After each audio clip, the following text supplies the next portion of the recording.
So with fire danger high in Victoria today, let's go to David Harris now, who's the CFA State Agency Commander. David, good to see you. So which areas are causing you most concern? The main areas we're focusing on at the minute, Ros, the Wimmera, Mallee and southwest areas at present. So they've all reached extreme fire behaviour indice, or FBI. And we are seeing the fire danger is also starting to increase around the central and north central areas. So they're all the areas where we have the total fire bans in place today. Okay, we heard some details from Eden there about some fires burning in the Grampians region. What can you tell us about those? Yeah, so we've had the Grampians fire, or the Garryword National Park fire, burning for about 40 days. We have noticed that there has been a number of fires reported and some smoke reported around that area today, mostly because it's unburnt fuels within the fire area. So that fire isn't moving. It's still well contained and under control. But we are just seeing, because of that, the heat and the conditions, it is causing some of those unburnt fuels to flare up now. But we have firefighters from Victoria all working around there, and it's currently safe. And what are the winds like today?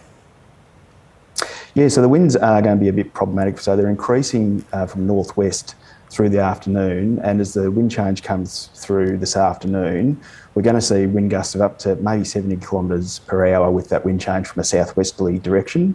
So that could mean some difficulty for our firefighters in trying to suppress fires. That's why we put the total fire ban in place, and we are asking people to be really cognisant that, you know, if you do see a fire, report it to 000, but also make sure that you're looking after yourself. So have your fire plan enacted and be monitoring the emergency Vic app.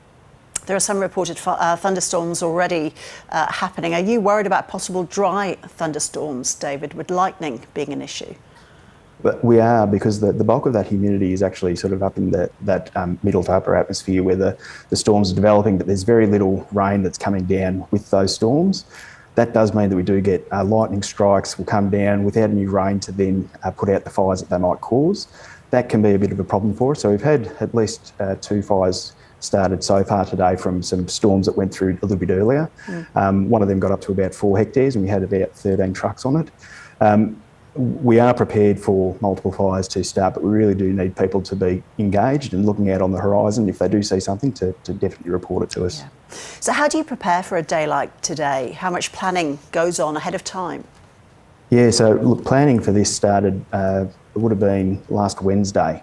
We were anticipating this. There's some complications because it's a long weekend and a public holiday. We need to make sure that, you know, our volunteer workforces within CFA or Lifesaving Victoria, because they're also going to be very busy today, that they're all got the information they need. We've got our firefighters from Forest Fire Management Victoria and Fire Rescue Victoria that also need to be pre-planned and pre-positioned, and a lot of the other agencies from around the state. So there's a lot of effort that goes into making this day work out for us. And I know within CFA we've got a lot of really dedicated volunteers. We've got about 8 strike teams that are available for deployment anywhere in the state today, plus about 71 that are available for local deployments within their districts. So it's a lot of work by our volunteers, and we really want to thank them.